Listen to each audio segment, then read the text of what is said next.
নমস্কার। আজকের অনুধ্যান মমতা প্রতিমা সারদা, পূজ্যপাদ শ্রীমৎ স্বামী আত্মস্থানন্দজি মহারাজের মমতা প্রতিমা সারদা। আজকে ষষ্ঠ পর্ব। শ্রী মায়ের লীলা পার্ষদ ও লীলা সহায়িকাদের মা ছিলেন সারদা। এ তো সকলের জানা। প্রাচীন ভারতের প্রতীক গোপালের মা, বাৎসল্যভাবে সাধিকা তিনি। শ্রী রামকৃষ্ণকে তিনি আদর্শ করেন গোপাল রূপে। শ্রী মা ছাড়া তাঁর গোপাল কিন্তু অপূর্ণ। বলতেন, তোমাদের একত্তর না দেখতে পেলে মনে আমার তৃপ্তি হয় না। গোপালের মায়ের কাছে শ্রীমা হলেন আদ্যাশক্তি মহামায়া। গোপালের মায়ের অন্তিম সময় শ্রীমা দেখতে এসেছেন। তাকে দেখেই বলে উঠলেন, গোপাল এসেছ, আজ তুমি আমাকে কোলে নাও। শ্রীমা গোপালের মায়ের মাথা তুলে নিলেন কোলে। গোপালের মা হাত দিয়ে শ্রী মায়ের পাদস্পর্শ করার চেষ্টা করছে। সেবিকা বুঝতে পেরে শ্রী মায়ের পদধূলি দিলেন গোপালের মায়ের মাথায়।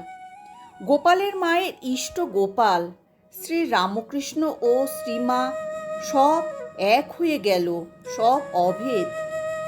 গৌরীমা শ্রী মায়ের গৌরদাসী, তার সঙ্গিনী ও সখী। গৌরী মায়ের দৃষ্টিতে শ্রীমা জ্যান্ত জগদম্বা, স্বয়ং লক্ষ্মী, মা ব্রহ্মময়ী।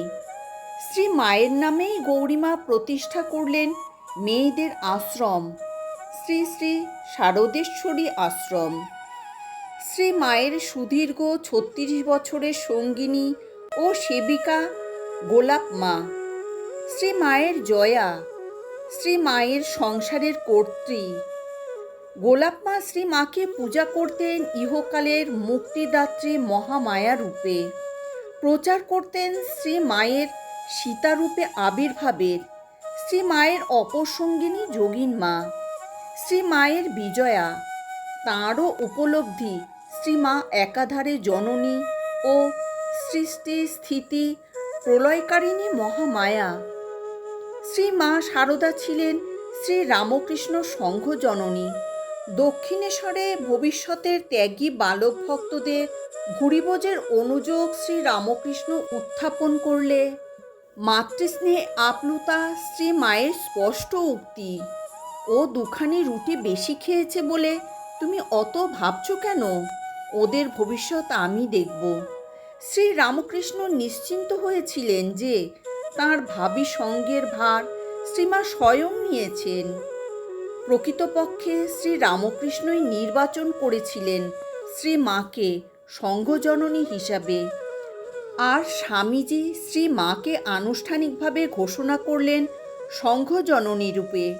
বলেছিলেন, আমাদের এই যে সংঘ হতে চলেছি, তিনি অর্থাৎ শ্রী মা তার রক্ষাকর্ত্রী, পালনকারিণী, তিনি আমাদের সংঘ জননী। শ্রী মায়ের প্রার্থনায় শ্রী রামকৃষ্ণ সংঘ প্রতিষ্ঠিত। শ্রী মায়ের অসীম মাতৃস্নেহ ও সংঘপ্রীতি, সংঘের মহিমা ও সম্ভাবনায় তিনি ছিলেন দৃঢ় নিশ্চয়। তাঁর ইচ্ছাই ছিল শেষ কথা। বিশ্বজয়ী বিবেকানন্দ থেকে আরম্ভ করে সকলেই ছিলেন শ্রী মায়ের আদেশ পালনে সদা তৎপর। স্বামীজি মঠ থেকে চাকরকে তাড়িয়েছেন। সে গিয়ে হাজির বাগবাজারে শ্রী মায়ের কাছে। শ্রী মায়ের আদেশে বাবুরাম মহারাজ তাকে নিয়ে গেলেন মঠে। শ্রী মায়ের আদেশ মাথা পেতে নিলেন স্বামীজি। শ্রী মায়ের অনিচ্ছায় প্লেগ সেবা কার্যের সময় স্বামীজি মঠ বিক্রি করতে পারলেন না। শ্রী মায়ের অনুমতিতে মঠে প্রথম প্রতিমায় দুর্গাপূজা করলেন স্বামীজি। কোয়ালপাড়ায় আশ্রমে অধ্যক্ষকে পেচুয়া বুদ্ধি চালাতে মানা করেছিলেন শ্রীমা। ভালোবাসতে বলেছেন কর্মীদের। বলেছেন, ভালোবাসাতেই তাঁর সংঘ গড়ে উঠেছে। ত্যাগী ছেলেদের সন্ন্যাস দিয়ে শ্রী রামকৃষ্ণের কাছে প্রার্থনা করেছেন, এদের সন্ন্যাস রক্ষা করো। পাহাড়ে, পর্বতে, বনে, জঙ্গলে যেখানেই থাকুক না কেন, তাদের দুটি খেতে দিও। কোনো সন্ন্যাসী স্বামীজির কর্মযোগের প্রতি অনীহা প্রকাশ করলে শ্রী মায়ের সুস্পষ্ট অভিমত, ঠাকুর যেমন চালাচ্ছেন তেমনি চলবে, মঠ এমনিভাবেই চলবে, এতে যারা পারবে না তারা চলে যাবে। জনৈক আশ্রম অধ্যক্ষকে বলেছেন দাতব্য চিকিৎসালয়ের দ্বার সকলের কাছে উন্মুক্ত রাখতে। দুর্গাপূজার সময় সেবককে বলছেন তার সকল জানা অজানা সন্তানদের নাম করে পায়ে অঞ্জলি দিতে। কার্তিক মাসে তপস্যায় উদ্যত সন্তানকে মাতৃস্নেহে অনুমতি দিচ্ছেন না শ্রীমা। বললেন, এই মাসে যমের চারদুয়ার খোলা থাকে, কেমন করে তিনি সন্তানকে বাইরে যেতে অনুমতি দেবেন? একজন সন্ন্যাসীকে সঙ্গ ত্যাগ করে চলে যেতে হচ্ছে, শ্রীমা তাকে অভয় দিচ্ছেন। মা কি কখনো ভুলতে পারে? যেন আমি সবসময় তোমার কাছে আছি, কোনো ভয় নেই। সন্ন্যাসের আদর্শের প্রতি শ্রী মায়ের সতর্ক দৃষ্টি। তিনি বলেছিলেন, অসুস্থ হয়েছ বলে গৃহস্থ বাড়িতে সন্ন্যাসী কেন থাকবে? মঠ রয়েছে, আশ্রম রয়েছে, সন্ন্যাসী ত্যাগের আদর্শ। প্রয়োজন বোধে শ্রীমা কঠোর হতেন তাঁর সন্ন্যাসী সন্তানদের প্রতি। সংঘের সর্বদিকের উন্নতিতে তাঁর দৃষ্টি ছিল প্রখর। কামারপুকুর শ্রী রামকৃষ্ণের জন্মস্থান ও জয়রামবাটিতে তাঁর নিজের জন্মস্থান বেলুড় মঠের কর্তৃপক্ষের হাতে হস্তান্তরের ব্যবস্থা শ্রী মাই করেছিলেন।